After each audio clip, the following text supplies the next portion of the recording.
Hello and welcome friends, आप सभी का हमारे चैनल लक्ष्य सिविल सेवा संस्थान दिल्ली में स्वागत है। तो आज 10th क्लास का ये साइंस का थर्ड मॉडल सेट है। इसमें से हम लोग फर्स्ट 40 क्वेश्चंस डिस्कशन करेंगे और इसको धीरे धीरे बढ़िया से पढ़ेंगे, और जो नेक्स्ट 40 क्वेश्चन है उसको अगले दिन डिस्कशन करेंगे। तो इस तरह से अगर हम लोग धीरे धीरे पढ़ाई करते हैं तो अच्छी तरह समझ में आएगी। और एक ही दिन में अगर हम लोग चाहेंगे कि सारा का सारा मॉडल पेपर लगा लें तो कुछ समझ में नहीं आएगा और याद भी नहीं रहेगा, जिससे एग्ज़ाम में फेल होने का चांस बहुत ज़्यादा बढ़ जाएगा। तो हम लोग धीरे धीरे, अभी टाइम है एग्ज़ाम का वैसे, तो टोटल सेट हम लोग आपसे डिस्कशन करेंगे और सभी सब्जेक्ट में दो दो मॉडल सेट इससे पहले डिस्कशन करके चैनल पर दे दिया गया है। तो आप लोग वहाँ पर जा कर के अच्छी तरह पढ़ सकते हैं, उसको रिवीजन कर सकते हैं। तो चलिए, इस थर्ड मॉडल सेट में, साइंस का ये जो थर्ड मॉडल सेट है, इसमें हम लोग फर्स्ट 40 क्वेश्चंस आज डिस्कशन करते हैं। तो यहाँ पर ये देखिए, इसमें बोल रहा है कि लेंस में मुख्य फोकस की संख्या कितनी होती है। आप लोग लेंस समझते होंगे, आपके आँख में भी लेंस लगा हुआ है और किसी भी टेलीस्कोप या कैमरा में भी लेंस लगा रहता है। तो उसमें फोकस मेनली एक या दो या तीन या चार या कितना होता है, यही पूछ रहा है। तो आप जब कोई भी लेंस आप देखते होंगे तो इस तरह से बनाया जाता होगा। ये उत्तल लेंस का फिगर है और इसमें इस तरह से एक लाइन एक्सिस खींचता होगा और इसके दोनों साइड फोकस जो है इसका होता है। दो फोकस इसलिए होता है क्योंकि कोई भी लेंस दो कर्व से मिलकर बनी होती है, एक ये और दूसरा इस टाइप से। दो कर्व से मिलकर बना होगा और दोनों कर्व का दो फोकस होगा, इसलिए किसी भी लेंस का दो फोकस होता है।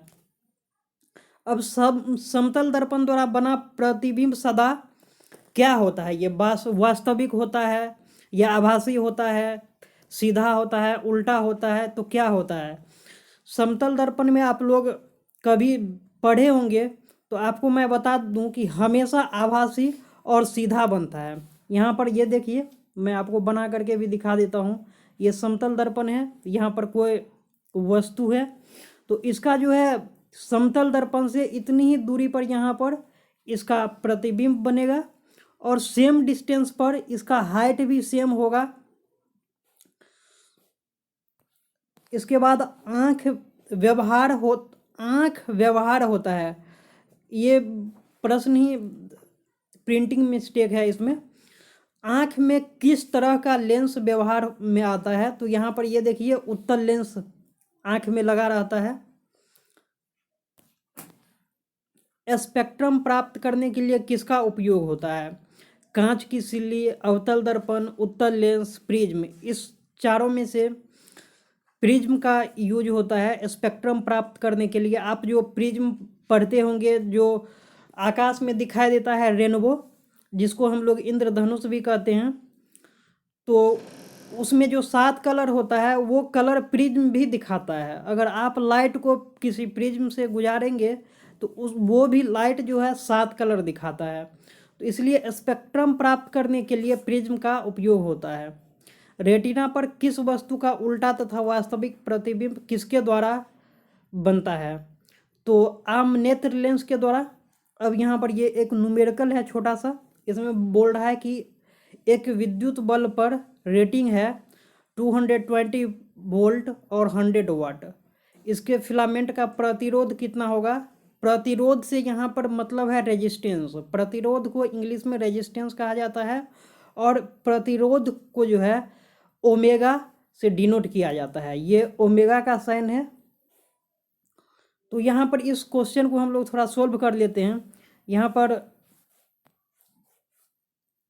पोटेंशियल जो है 220 वोल्ट है और पावर 100 वाट है।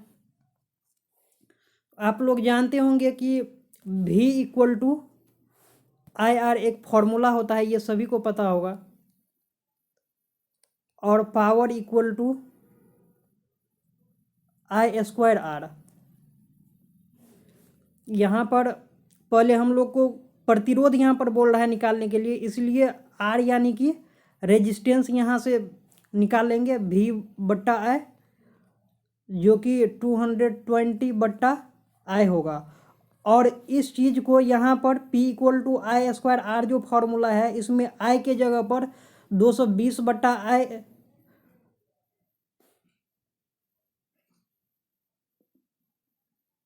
सॉरी ये मतलब थोड़ा रॉन्ग हो गया, इसको ऐसे कीजिए, V=IR फॉर्मूला होता है। यहाँ पर रेजिस्टेंस हम लोगों को निकालना है, तो इसलिए I का पहले हम लोगों को वैल्यू निकालना पड़ेगा, जो कि V/R होगा, और ये 220/R हो जाएगा। उसके बाद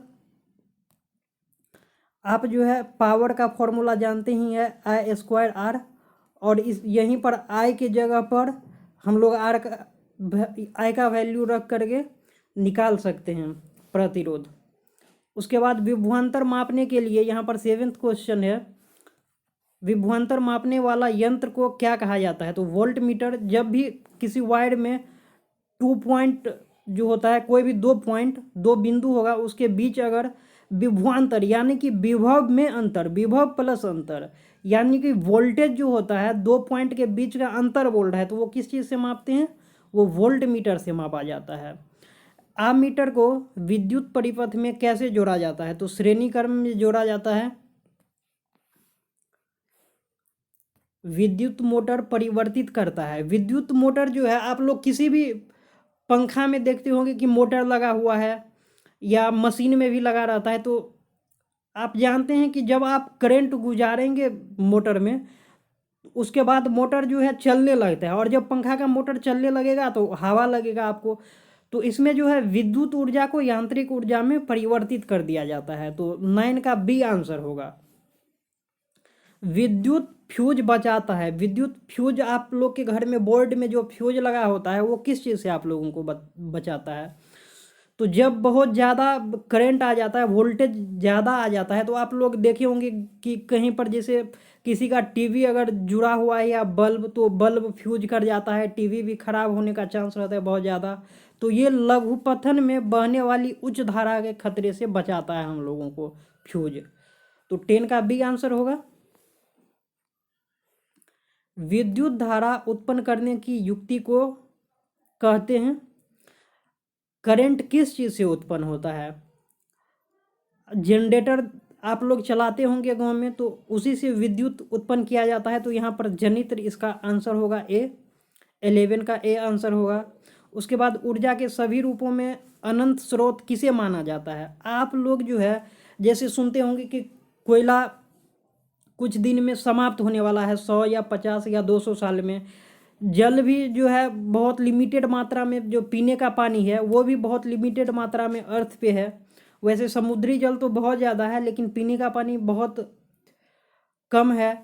उसके बाद परमाणु ऊर्जा भी तो जनरेट किया जाता है, ये भी मतलब बहुत ही कम है।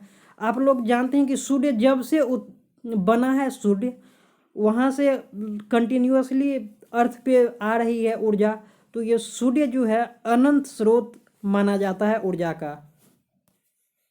इसके बाद आगे चलते हैं हम लोग।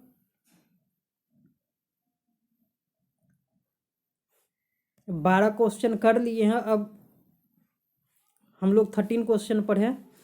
पवन चक्की में उपयोगी ऊर्जा प्राप्त करने के लिए पवन का न्यूनतम वेग कितना होता है? 20 kilometre per hour, 15 kilometre per hour, 30 kilometre per hour और 40 किलोमीटर पर आवर। तो इसमें से जो है 15 किलोमीटर पर आवर पर चलता है पवन चक्की। कम से कम 15 किलोमीटर 1 घंटा में हवा का स्पीड होना ही चाहिए, तभी पवन चक्की चलेगी। इसके बाद यहाँ पर CaCO3 को जो है CaO और प्लस CO2 में बांट दिया गया है। तो इस रिएक्शन के बारे में पूछ रहा है कि ये रिएक्शन किस तरह का है, उपरोक्त अभिक्रिया किस प्रकार की है? तो ये अपघटन इसको माना जाएगा। अपघटन का मतलब टूटना होता है। और आप यहाँ पर देख रहे हैं कि CaCO3 जो है CaO प्लस CO2 यानी कि कैल्शियम ऑक्साइड और CO2 यानी कि कार्बन डाइऑक्साइड में टूटा हुआ है। तो इसको हम लोग अपघटन कहेंगे। श्वसन किस प्रकार की अभिक्रिया है? तो ये उपचयन है। आप लोग जानते हैं कि उपचयन में जो है छोटे छोटे पार्ट में अणु हमारे शरीर के अंदर जब हवा जाता है तो टूटता है, तो ये एक तरह का उपचयन अभिक्रिया इसको मानेंगे हम लोग। लेड नाइट्रेट यानी कि PbNO3, लेड नाइट्रेट का सूत्र जो है PbNO3। यहाँ पर बोला गया है कि लेड नाइट्रेट चूर्ण को एक परख नली में लेकर गर्म करने पर भूरे रंग का धुआं उत्सर्जित होता है। यह धुआं कौन सा है? यहाँ पर 4 ऑप्शन दिया हुआ है यहाँ पर। तो PbNO3 जो है हम लोग इसको जब हम लोग गर्म करेंगे परख नली में डाल करके, तो यहाँ से NO2 यानी कि नाइट्रोजन ऑक्साइड निकलेगा। इसको याद कर लीजिए, ये बहुत ही इंपॉर्टेंट क्वेश्चन है। यहाँ पर निम्नलिखित में से कौन लवण है? यहाँ पर आपको लवण खोजना है ये चारों ऑप्शन में से। तो आप लोग केमिस्ट्री में जो है रसायन विज्ञान में पढ़ते होंगे अम्ल, क्षार और लवण के बारे में। अधिकतर बहुत ज़्यादा ही पढ़ाया जाता है अम्ल, क्षार और लवण के बारे में। तो आप लोग जानते हैं कि जब भी कोई क्षार रहेगा तो उसमें OH ग्रुप जुड़ा रहेगा। यहाँ पर ये देखिए NH4OH, ये यहाँ पर ये क्षार है क्योंकि OH ग्रुप इसमें जुड़ा हुआ है, हाइड्रोक्साइड। यहाँ पर भी ये NaOH यानी कि सोडियम हाइड्रोक्साइड, ये भी क्षार है। और HCl ये हाइड्रोक्लोरिक एसिड है। सभी को पता होगा हाइड्रोक्लोरिक एसिड के बारे में, यानी कि ये एक अम्ल है। और NaOH NH4OH ये क्षार है। इसके अलावा हमारे पास बस एक ऑप्शन बच जाता है और वो है K2SO4 यानी कि पोटेशियम सल्फेट, और यही एक बच जाता है, तो ये एक लवण ही होगा। उसके बाद कठोर जल को मृदु बनाने के लिए सोडियम के किस यौगिक का उपयोग किया जाता है? तो सोडियम कार्बोनेट का उपयोग किया जाता है। ये एक तरह से रटने वाली क्वेश्चन है, आप लोग पढ़ते होंगे थ्योरी में। लोहे का परमाणु संख्या कितना है? तो 26 होता है लोहे का परमाणु संख्या। आप लोगों को पीरियडिक टेबल से याद करना होगा कुछ तत्वों का परमाणु संख्या और परमाणु भार। जस्ता और तनु हाइड्रोक्लोरिक अम्ल की अभिक्रिया के फलस्वरूप निम्नांकित में कौन सा गैस बनता है? जस्ता यानी कि जिंक, जिंक का को कैसे डिनोट करते हैं? Zn से। प्लस हाइड्रोक्लोरिक एसिड HCl होता है हाइड्रोक्लोरिक का अनुसूत्र। और जब इस दोनों का रिएक्शन होगा तो क्या बनेगा? ZnCl प्लस H2 यानी कि zinc chloride plus hydrogen gas निकलेगा। तो यहाँ पर ये वही बोल रहा है कि जस्ता और हाइड्रोक्लोरिक एसिड का जब हम लोग रिएक्शन करवाएंगे तो क्या बनेगा? तो यहाँ पर H2 इसका आंसर होगा, ऑप्शन सी। निम्नलिखित में कौन अधिक अभिक्रियाशील है? यहाँ पर कॉपर इसका आंसर है। आप लोग पीरियडिक टेबल के बारे में अगर हमको कहेंगे डिस्कशन कर देने के लिए, उसमें समझा करके जो प्रॉपर्टीज होता है उससे आपको 1 या 2 मार्क्स का क्वेश्चन आएगा ही आएगा। तो अगर आप लोग रिक्वेस्ट करेंगे हमसे कि सर इसके बारे में बताइए, तो ज़रूर हम आप लोग से डिस्कशन करेंगे पीरियडिक टेबल के बारे में और सभी गुण आपको बताएंगे। इसके बाद विद्युत अपघटन में इलेक्ट्रॉन मुक्त होता है। देखिए यहाँ पर बोल रहा है कि मुक्त होता है, यानी कि किस जगह पर मुक्त होने के बाद जाता है इलेक्ट्रॉन?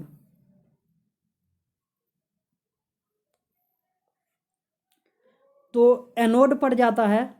यहाँ पर इसका 22 का ए आंसर होगा, क्योंकि कैथोड आप जानते हैं कि निगेटिव पोल होता है और निगेटिव पोल से हमेशा इलेक्ट्रॉन निकलता है। तो मुक्त कहाँ से होता है? कैथोड पर, लेकिन जाता कहाँ है? एनोड पर जाता है। तो यहाँ पर इसका ऑप्शन ए होगा।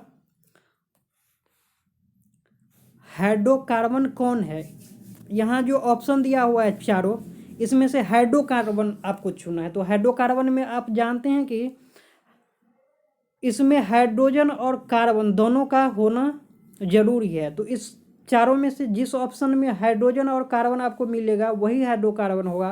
तो यहाँ पर बी इसका ऑप्शन होगा। C6H12 और O6 ग्लूकोज का भी फॉर्मूला होता है, तो इसे आप लोग याद कर लेंगे क्योंकि ये आ सकता है, आपको ग्लूकोज का फॉर्मूला भी पूछ सकता है आपसे। इसके बाद सिंगल बॉन्ड COOH अभिक्रियाशील मूलक को क्या कहते हैं? देखिए, केमिस्ट्री में आप जब रसायन विज्ञान पढ़ेंगे तो वहाँ पर बहुत सारा ग्रुप रहता है। किसी भी जो भी कंपाउंड है उसके बारे में उसके आगे में कोई ना कोई ग्रुप लगा होता है। तो इसी में पूछ रहा है कि COOH कौन सा ग्रुप है, तो ये एक इसको कार्बोक्सिलिक अम्ल कहा जाता है। तो यहाँ पर ये अम्ल का ऑप्शन दिया हुआ है, ये सी होगा इसका आंसर। आवर्त सारणी में किस वर्ग में ऊपर से नीचे आने पर तत्व के धातुई गुण बढ़ता है या घटता है या क्या होता है? तो आवर्त सारणी में यहाँ पर किस नहीं किसी होगा। किसी वर्ग में ऊपर से नीचे आने पर तत्व के धातुई गुण बढ़ता है। आवर्त सारणी के प्रथम वर्ग में सदस्य हैं। आवर्त सारणी का जो प्रथम वर्ग फर्स्ट वर्ग है, वर्ग 1, उसमें क्षारीय धातु पाया जाता है। इस चीज़ को आप लोग याद कर लेंगे बढ़िया से। कृत्रिम वृक्किन अपशिष्ट उत्पादों को रुधिर से अपोहन द्वारा पृथक करता है, तो ये नाइट्रोजन को अलग करता है, क्योंकि नाइट्रोजन आप लोग जानते हैं कि यूरिया बना लेता है शरीर में, और यूरिया शरीर के लिए बहुत ही हानिकारक है। अगर शरीर में ज़्यादा देर तक यूरिया और ज़्यादा मात्रा में रहेगा तो बहुत ज़्यादा खतरनाक साबित हो सकता है शरीर के लिए। भोजन का पचना किस प्रकार का अभिक्रिया है? ये भी उपचयन अभिक्रिया है।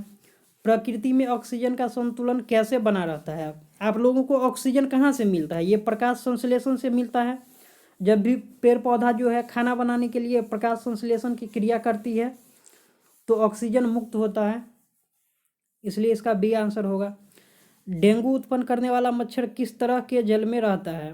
देखिए, आप लोग देखते होंगे गांव में कि जो नॉर्मल मच्छर होता है वो गंदा पानी में पनपता है, लेकिन डेंगू मच्छर एक ऐसा मच्छर है जो साफ पानी में ही पनप सकता है। तो इसलिए यहाँ पर आप लोग कंफ्यूज नहीं होइएगा और इसका आंसर ए होगा, साफ जल।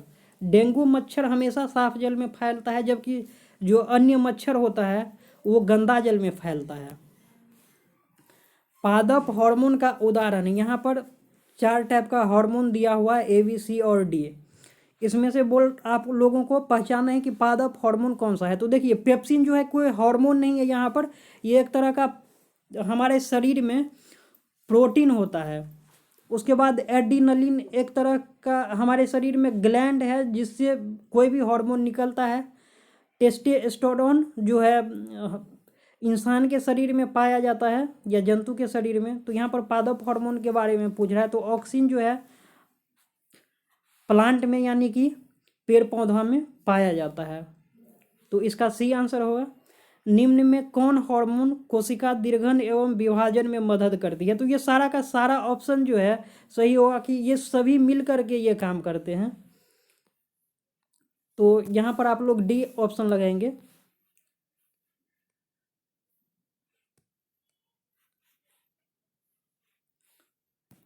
तंत्रिका कोशिका क्या कहलाती है? तंत्रिक न्यूरॉन जो है, आप लोग किसी फिगर में जो है देखते होंगे, जो बायोलॉजी का बुक होगा उसमें बहुत सारा पतला पतला तार जो बाल जैसा स्ट्रक्चर बना होता है, उसी को न्यूरॉन कहा जाता है। और ये जो है न्यूरॉन तंत्रिका कोशिका भी कहलाती है। अंडाणु निषेचित होता है अंडाशय से। मानव मादा में जनन अंग का भाग नहीं है, ये शुक्र वाहिका इसका ऑप्शन होगा आंसर, ये सी। शुक्राणु बनता है वृषण में। इसके बाद पुस्तक द ओरिजिन ऑफ स्पीसीज किसके द्वारा लिखा गया है? तो आप लोग तो ये जानते होंगे, चार्ल्स डार्विन, ये बहुत फेमस साइंटिस्ट है। ओजोन परत पाई जाती है स्ट्रेटोस्फेयर में पाया जाता है। इसको आप लोग जो परत होता है वायुमंडल का, उसको आप लोग थोड़ा ट्रिक से जानेंगे। यहाँ पर हम बता दे रहे हैं कि TSMIE टेजमी, यहाँ पर टी का मतलब हुआ ट्रोपोस्फेयर, एस का मतलब स्ट्रेटोस्फेयर, एम का मतलब मेजोस्फेयर, आई का मतलब आयनोस्फेयर और ई का मतलब एक्सोस्फेयर होता है। तो स्ट्रेटोस्फेयर में जो है ओजोन पाया जाता है, इस चीज़ को आप लोग रट लेंगे। इसके बाद 39 देखते हैं, निम्न में कौन सा एक जैविक प्रक्रम द्वारा अपघटित होने वाला पदार्थ है। तो आप लोग जानते हैं कि कोई भी जैसे प्लास्टिक है या रबर है, रबर भी एक तरह का प्लास्टिक है, तो वो तो जो जैविक प्रक्रम यानी कि जीवाणु कीटाणु जो होता है उसके द्वारा अपघटित नहीं किया जाता है। जब भी कोई जीवाणु किसी चीज़ को खा लेता है, सड़ा गला देता है, तो उसको जैविक प्रक्रम द्वारा अपघटित माना जाता है। तो यहाँ पर सिर्फ सूखा घास और पत्ता जो है उसी को जीवाणु कीटाणु खा सकता है। आप लोग न्यूज़ में भी सुनते होंगे कि पॉलीथीन बैग जो है उसको अपघटित नहीं किया जा सकता है, यानी कि वो अपने आप सड़ता गलता नहीं है। तो यहाँ पर 39 का ए ऑप्शन होगा, सूखी घास और पत्ते। इसके बाद एक 40 देख लेते हैं, इसके बाद जो है नेक्स्ट 40 क्वेश्चन अगले दिन हम लोग डिस्कशन करेंगे। तो निम्नलिखित में से कौन एक भूमिगत जल का उदाहरण है। तो यहाँ पर इसका कुआं आंसर होगा। तो चलिए आगे मिलते हैं हम लोग। अगर आपको मेरा ये मेहनत अच्छा लगता है तो ज़रूर आप लोग लाइक और सब्सक्राइब कीजिएगा, साथ में शेयर कीजिएगा, ताकि आप लोगों के लिए मैं नेक्स्ट वीडियो खुशी खुशी ले पाऊँ। तो चलिए आगे मिलते हैं।